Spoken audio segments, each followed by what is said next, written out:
Yana bir rivoyatda Oysha onamiz aytadilar, so'ngra undan Rasulullohni Alloh taolo bir farzand bilan rislantirdi. Bizni esa farzand bilan rislantirmadi.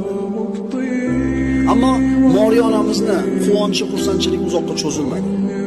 2 yilga yetib yetmasdan o'g'li Ibrohim vafot etdi. 2 yoshga yetmasdan vafot etdi. Chunki Alloh taolo Muhammad alayhisalomning o'g'illaridan birontasi tirik qolishini xohlamagan.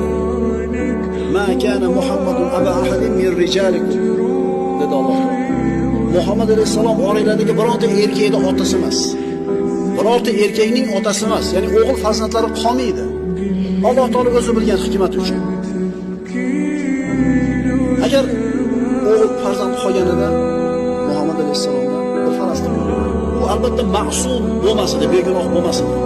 Undan xato gunoh sodir bo'lishi aniq edi. Shunda bu qilgan xatosi kimga nisbat qilinar edi? Muhammad alayhisalomga.